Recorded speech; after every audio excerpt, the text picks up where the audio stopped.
Today on an all-new Dr. Phil. 5 persons, including actress Sharon Tate, were found dead. They were callous killings ordered by Charles Manson, a controlling leader, over a small devoted group he called his family. The youngest follower speaks out. It was my role to do his bidding. Inside the Manson family. You say Charles Manson raped you, beat you, passed you around for sex. A daytime exclusive. Charlie threatened to hang me upside down and skin me alive in front of the group. Plus, It has been 31 years since Christopher disappeared without a trace. He vanished from his crib and home in the middle of the night and is still missing. The police accused my mother of smothering Christopher and throwing him in a lake.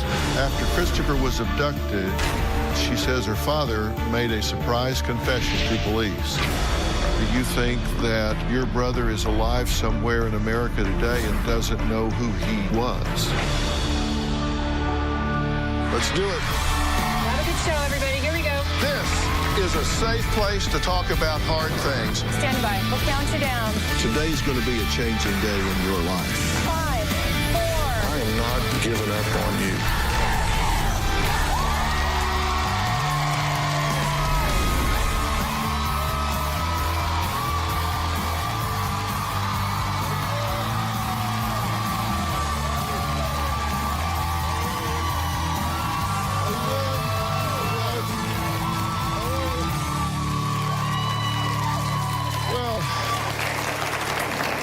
You may remember this. If not, you've at least read about it. It was the 1960s. It was a time of free love, sex, and rock and roll. Now, Diane Lake says her parents were enmeshed in the psychedelic culture and turned their home into a commune for hippies. She claims she was 14 years old when her father introduced her to marijuana and LSD.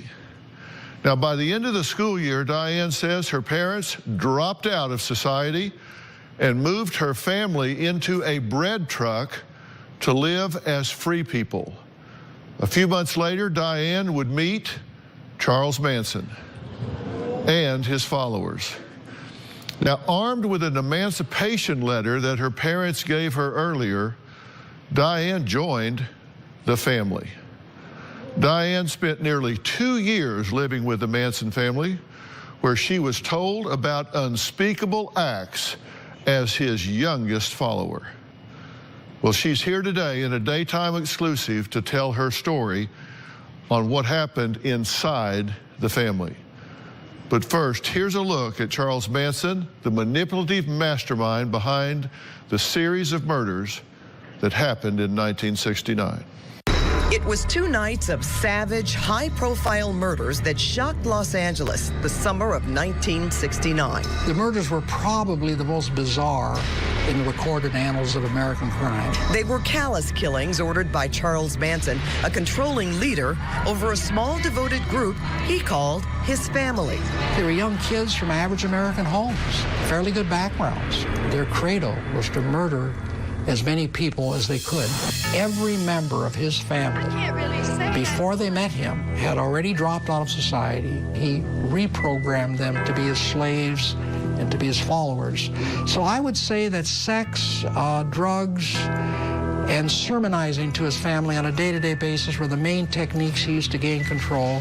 A humanity where Manson believed he could trigger an apocalyptic race war between blacks and whites. Whatever they do is what they do. He called it Helter Skelter, a term he took from the name of a Beatles song. We have a weird homicide. On August 9th, 1969, Manson ordered the killings. 5 persons, including actress Sharon Tate, were found dead. The family members went to this Benedict Canyon home and violently murdered actress Sharon Tate, her unborn child, and 4 friends. The next evening, they tortured and stabbed to death Lino and Rosemary LaBianca in their Los Feliz home. After a 9-month trial, Manson and his followers were convicted of first-degree murder. The very name Manson has become a metaphor for evil. He has come to represent the dark and malignant side of humanity. Some people are just bad human beings, and Manson is one of them. Well, Diane says she will never forget the time she spent with Manson, and she would later testify against the cult leader, helping to put him in prison forever. My mom met Charlie, and she gave him my picture. Even though my parents didn't introduce me to Charlie, they gave me their blessing. 6 weeks after I met Charlie and the girls. The girls who approached me were Lynette Fromm and Patty Krenwinkel. The girls came running up to me exclaiming, "Charlie, Charlie, Diane's here, Diane's here." I was just 14. Charlie was funny, impish, playful. Charlie made me feel very much a woman, and I loved and adored.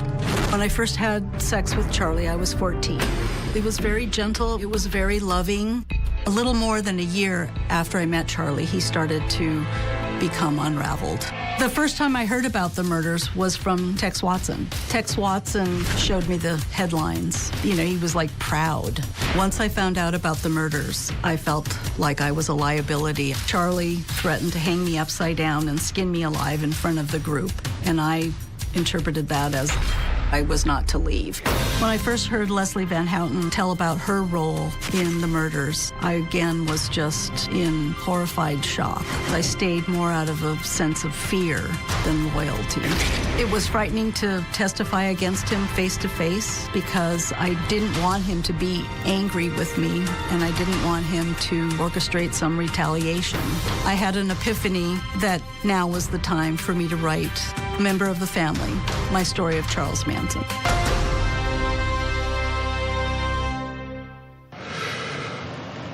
Diane, it's good to meet you. You wrote this book now instead of 5 years ago or 5 years from now. Why? My children are old enough to understand, and my husband of 35 years died 3.5 years ago, and so I had to reinvent myself. Right. And I had this epiphany that now was the right time to write this book, to bring closure and perhaps tell a cautionary tale. Now, tell me about this relationship with your parents. You at one point, you say they kind of drop out, you get in this bread truck, you head out, you wind up in Santa Monica. Why give you a letter of emancipation? What was their mindset in doing that? I had asked them. Why? Why did you want to do that? It was really hard living in a bread truck with 5 people. And you say your dad introduced you to marijuana and LSD. Yes. That's odd for a dad to do with a child, to give him LSD. Did that strike you as odd at the time? No. Just seemed like you didn't know. Well, we were, you know, embarking on this counterculture experience, and it seemed perfectly normal. I was looking forward to trying it. Yeah. So let's fast forward. How did you meet Charles Manson? How did that come to pass? I met Charles Manson through a couple of friends, and they took me to a party. We want you to meet this, you know, groovy person and his girls. I walked in, and a couple of the girls ran up to me and, Charlie, Diane's here, Diane's here. And I was totally in shock. How did I didn't even know they knew me. Looking back, were you targeted at that point? Were they wanting to get you into the family? I have no idea. Why would they know your name? Coincidentally, my Charlie and company had gone to visit the hog farm, which is where my parents were living, in that commune. And my mom really liked him, and she gave him my picture and told him that I was in San Francisco, so if he went to San Francisco to look for me. What was your first impression when you met him? He was very adorable, impish, funny. He's small, he's short, played music. The girls all adored him. He was charming with you to start with. He was charming, yeah. Tell me about the first time he hit you. The first time he hit me, I said something that he didn't like or asked him the wrong question at the wrong time, and he smacked me. Was that a shock to you? It was, but I felt disciplined. You know, I felt like I had spoke out of turn, and so that was what I deserved. That's how I felt at the time. We'll talk about how Diane found out about the Manson murders and her involvement in putting Charles Manson away when we come back.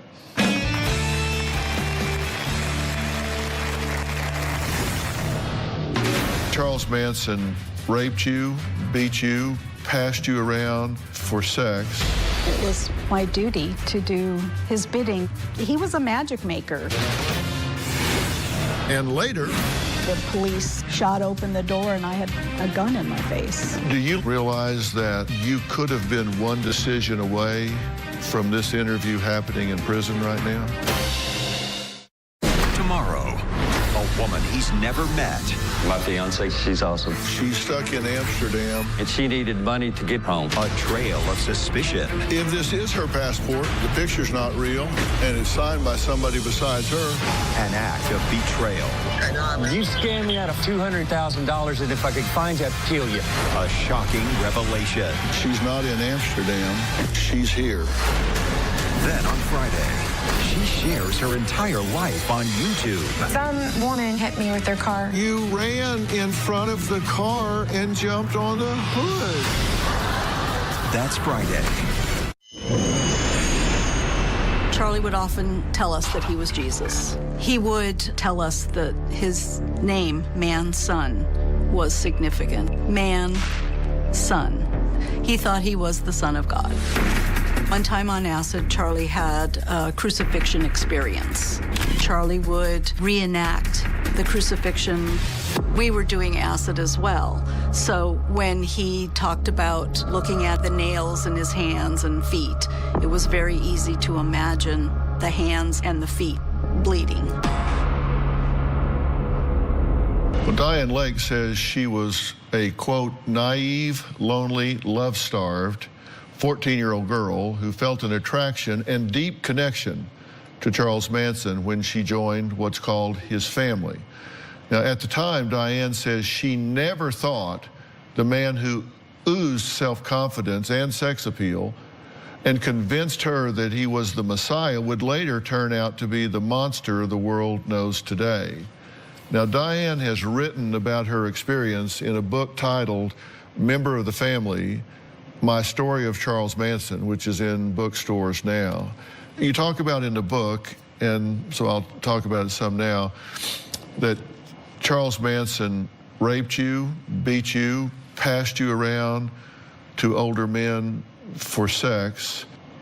Did you question any of that at the time, or were you so pulled into this that you saw that as your role and your duty? It was my role and it was my duty to do his bidding, and it didn't, it did happen, but it wasn't, I didn't feel that it was frequent at the time. You talk about your belief that he was the Messiah. Tell me about that. He was a magic maker. He could postulate, he talked about postulating things. He had lots of verses, you know, from the Bible, from Scientology, from very, you know, many disciplines. And his, you know, he kept reiterating his name, man, son. We believed it. We came to believe it in a kind of a mind groupthink. Well, you spoke about it very clearly in the book. You said, quote, there have been many false prophets besides Charlie, but even now, all these years later, I find it hard to explain what it was like to actually believe that he was a kind of Messiah. It's an incredible concept, totally impossible to fathom, that the person you're standing next to or having sex with is somehow related to God. Let's just talk about the first time you became aware of the murders. What was the first time you learned that a murder had taken place? We were getting ready to go up to Death Valley. And so we were in a Lancia. I was with Tex. And I came back to the property, and he had newspapers with the headlines, Tate LaBianca. And he slapped it with his hand, his fist, and said, I did this. Charlie told me to. And that's the first time I even knew that those murders had existed, because I didn't watch television, didn't read newspapers. So it was a double shock. So first, you didn't know they had happened, period, let alone that they had anything to do with the family. Correct. Okay, and so this Tex Watson slaps these down, says, I did this, Charlie told me to do this, and I did this. Were you shocked? Totally shocked and scared and didn't know what to do. Tell me about Leslie Van Houten.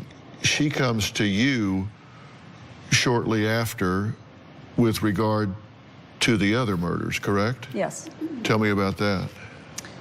We were hiding in the desert, and one night she told me, along with Susan Atkins and Patty Krenwinkel,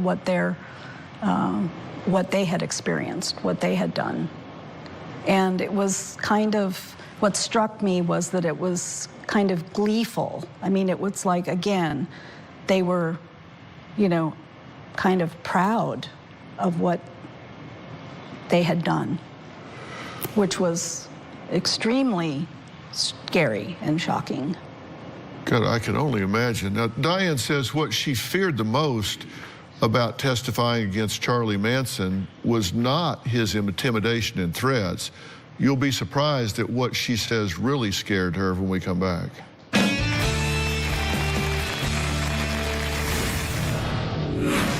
I was in jail in a cell with the other girls, and we were all reminded to not say anything. How did the police and the DA finally get you to cooperate? And later, her baby brother was kidnapped more than 30 years ago. You think that your brother is alive somewhere in America today? You're just a loser, Paul. You're the failure of a parent. You're the failure of a parent. Why are you dating a 14-year-old child? That's a fourth-degree felony. You have no job. You are living in the car. I have 2 vehicles. Does the other one have a windshield? My stepdad is guilty of molesting me and my sisters. You know what you did. I didn't do what you said I did. Oh, yes, you did. Your daughter's 14. You say, I'm giving her dope because all kids smoke dope anyway. You have messed her up. You just want to turn it into I'm the bad guy. You are providing your child with alcohol, allowing her to have sex. You are committing a crime. Plus, a woman he's never met. My fiancée, Kimberly, is a truly awesome woman. She's currently stuck in Amsterdam. And she needed money to get home. An act of betrayal. You didn't send Kim any money? No, I didn't. You scammed me out of $200,000, and if I could find you, I'd kill you. A shocking revelation. She's not in Amsterdam. She's here. Come on out.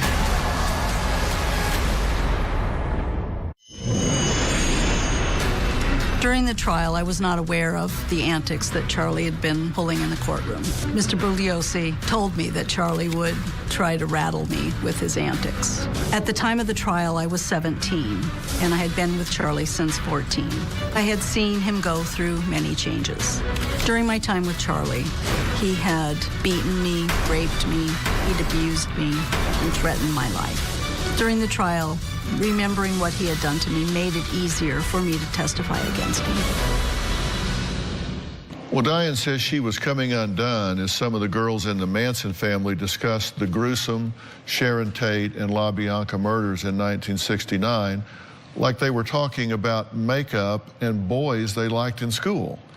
But Diane says as a follower, she was too confused and too programmed to leave, and even refused to cooperate with the police after she and Charles Manson were captured. By the way, this is all talked about and discussed in her book, Member of the Family, the story of Charles Manson, life inside his cult and the darkness that ended the 60s. So how were you and Charles Manson eventually captured. How did this come down? We were hiding in the desert. I was washing my hair and the police shot open the door and I had a gun in my face. Yeah. Why did you refuse to cooperate when you were interrogated by the police? I was in jail in a cell with the other girls. And we were all reminded to not say anything. So how did the police and the DA finally get you to cooperate? After being in jail for a few months and having good food and no drugs, and they still, they don't know how old I am. Just before going into the grand jury, the bailiff asks name, age, address, you know, the normal stuff. And I was now ready to tell them my real name, my real age, and I want my mommy. Do you look back now and realize that you could have been one decision away from this interview happening in prison right now? Yes, I feel like I am here by the grace of God. Yeah. That I survived and prevailed. How'd you feel when the guilty verdict came down with Charles Manson and the others? I thought it was the right decision. Have you had any contact with any of them since then? They've not tried to reach you, write you, message you in any way? No. Do you feel any pull towards him at all now as you look at these pictures? No. In your book, you mentioned that you most fear your good memories when you were giving your testimony. What did you mean by that? When I was looking at testifying against him face to face, I felt the most vulnerability in remembering those early days where I felt so loved and adored and welcomed and safe. It wasn't the intimidation, a cold stare, it was that you remembered that good feeling, that good time. Yes. Well, Diane, thank you so much. Her book is Member of the Family, My Story of Charles Manson. It's available in bookstores and online, and it is a compelling read. Diane, thank you so much. Thank you. Next, we're going to meet a woman whose brother vanished without a trace when he was just 7 months old. We'll be right back.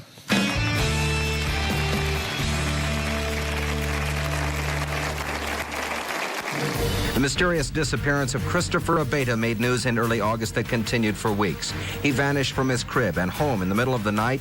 I think everyone, including the police, were in a state of disbelief.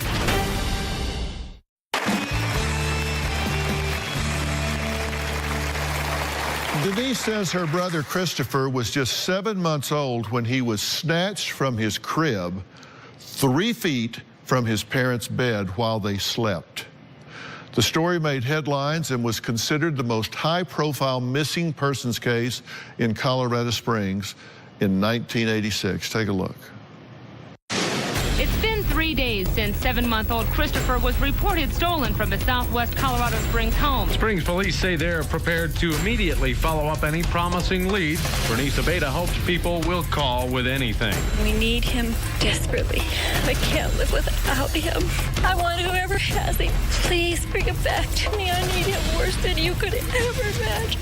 The mysterious disappearance of Christopher Abeyta made news in early August that continued for weeks. He vanished from his crib and home in the middle of the night and is still missing. Whenever we have searched it as best it can be searched and all bases have been covered on it, then we'll stop. But until then, we'll keep searching it. There are 4 volumes of information on the case, and detectives add more all the time. Right now, they're following up a number of the telephone leads that we've received as a result of the media publicity that's been generated.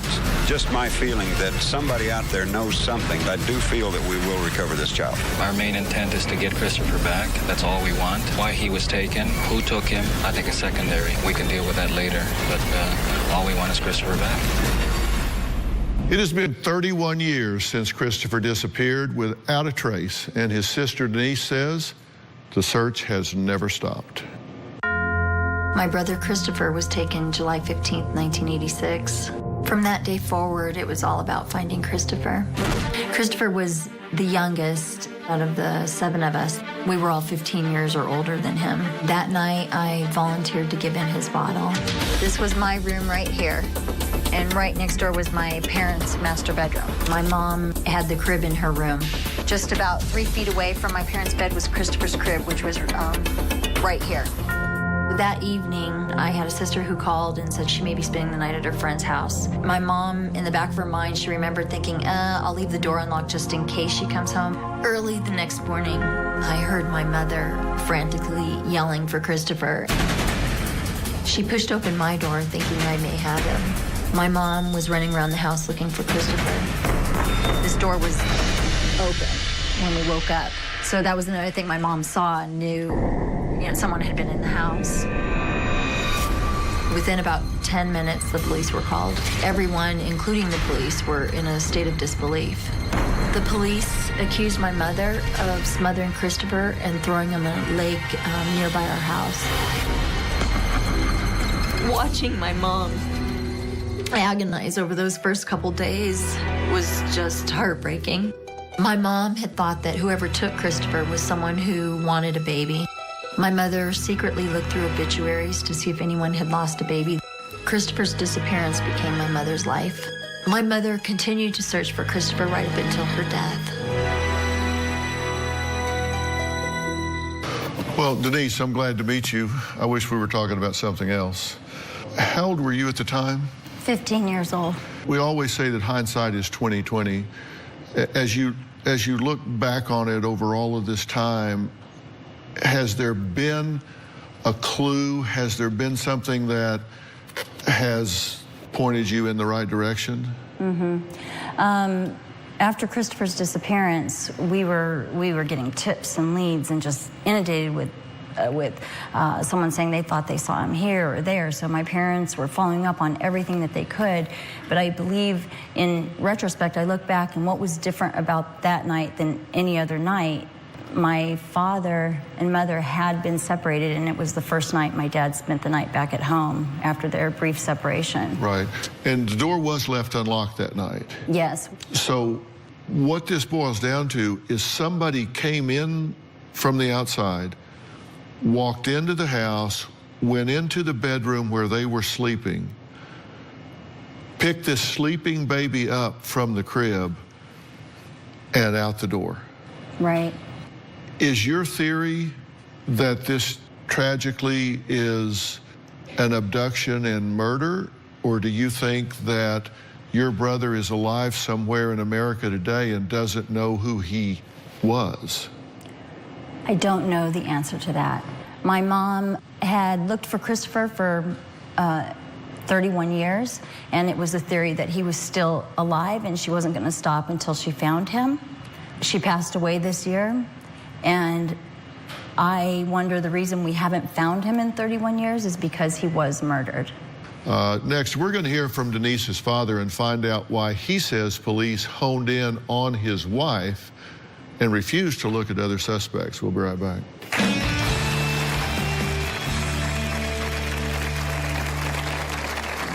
Christopher was about 3 feet away. I never heard anything. The entire family, I ended up taking a lie detector test. They said everybody passed, but my wife, Bernice. Tomorrow on an all-new Dr. Phil, the fiancé. She's stuck in Amsterdam. The betrayal. You scammed me out of $200,000. The shocking twist. She's not in Amsterdam. That's tomorrow. My father had an affair, and my parents had been separated for a few months, and they had been reconciling. The night of Christopher's disappearance was the first night that he spent the night back at home. My father confessed to the police of his affair the day of the abduction. My mom had been unaware of the actual affair. The reason they were separated is because she had an idea something was going on. She was hurt by this revelation, but she moved past it quickly. Finding Christopher was all that mattered. Well, Denise says her parents were separated when her brother vanished without a trace 31 years ago. Now, after Christopher was abducted, she says her father made a surprise confession to police. But Denise's father, Gil, says police honed in on his wife, Bernice, and she became the prime suspect to the exclusion of all others. The night of my son's Christopher disappearance, my wife and I went to bed at around 10:30, 11 o'clock. Christopher was about 3 feet away in the room. I never heard anything. We had 6 children, and Christopher was our 7th. There was always plenty of activity in our house. The police arrived in several cars. And one of the reasons why I told the police that I was having an affair is that it might be tied into Christopher. I was having an affair about 2 years. My niece was mad about the affair, but we got through it. We then decided to do whatever we had to do to find our child. The entire family ended up taking a lie detector test. They said everybody passed, but my wife, Bernice, she was medicated and distressed over the whole thing, and she couldn't pass it.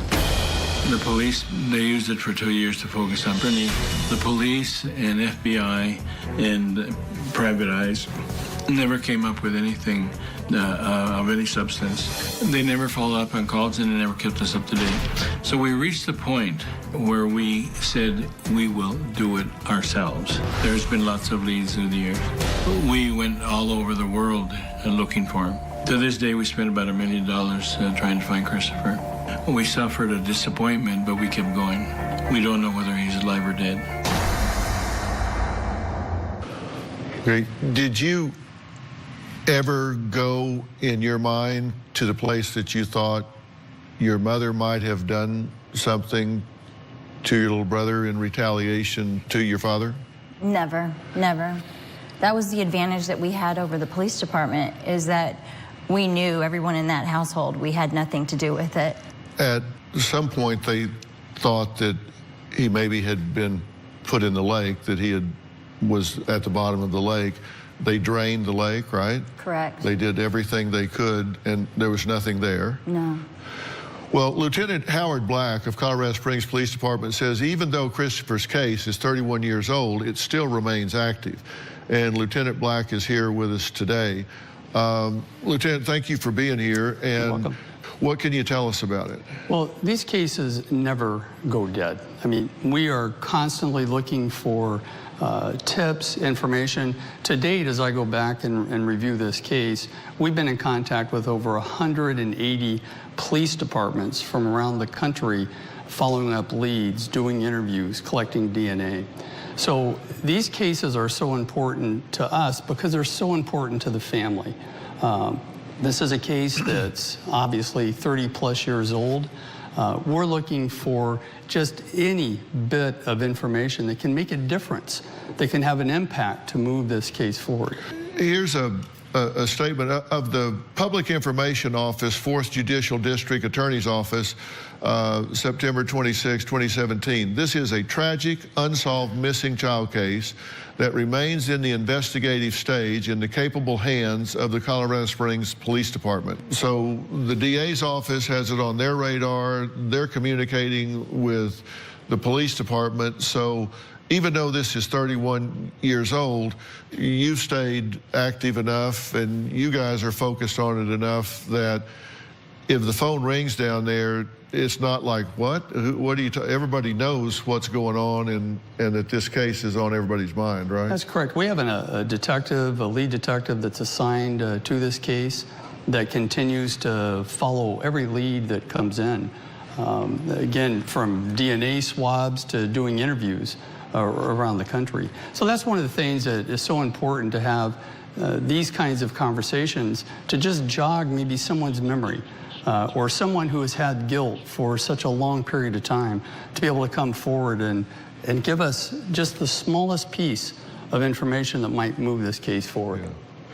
Denise says her mother, Bernice, continued her search for her son until she passed away earlier this year, but she left behind a special message for Christopher. We'll hear what she had to say next. If you're going to be in the Los Angeles area and want to watch a live taping of the Dr. Phil Show, call 323-461-PHIL. That's 323-461-7445, or visit drphil.com. Tickets are free, and I hope to see you soon.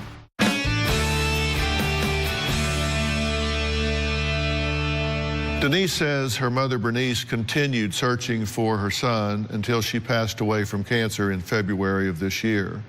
She never gave up hope that he is alive, and she left a special message for him after she was diagnosed with cancer. Christopher, I want to tell you, if I'm not here, you couldn't even imagine how much your whole family has loved you and missed you. It was the most devastating and horrific thing that would have ever happened to us. You were the highlight of our family. You made me so happy the time I had with you. And then, of course, waking up and seeing you're gone just hurt our whole family. We were determined to get you back, and that's what we've worked on for all these years. I don't think there's anything else we could have done. Whatever your choices have been in life, I just want you to be happy. I don't want to ask anything of you because I realize you're 30 years old. You do have your life. I just want to make sure you know how much you've been a part of our life even after you left. I'm not sure what to believe in after I go. I'm hoping that I'll be able to see you. And if I do leave and I'm not here, I hope it's within my power to be able to help someone find you. I know that you're okay and you're all right, and I love you. Well, that's got to be difficult for you. I mean, even she's leaving a message for him even after she's gone. She never gave up hope, right? Right, right. And I think that's where it's difficult because she was her son's biggest advocate. And so now that she's gone, I'm still dealing with some of the grief of her being gone. And then I was facilitating for the last 10 years a lot of the search with my brother's disappearance, but she's not here with me to be able to do that. Yeah. If you have information regarding the disappearance of Christopher, who is now 31 years old, with brown hair and blue eyes, contact the National Center for Missing and Exploited Children at 1-800-843-5678 or the Colorado Springs Police Department at 719-444-7000.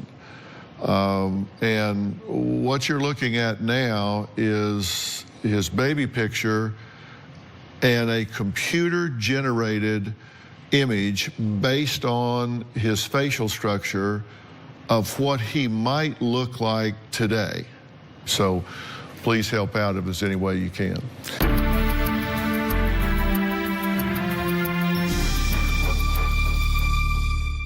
Want to know what's coming up on Dr. Phil? Visit our website and subscribe to our email newsletter. You'll get weekly updates, life strategies, and exclusive video that you won't find anywhere else. Plus, on drphil.com, you can see sneak previews of upcoming shows. Log on today.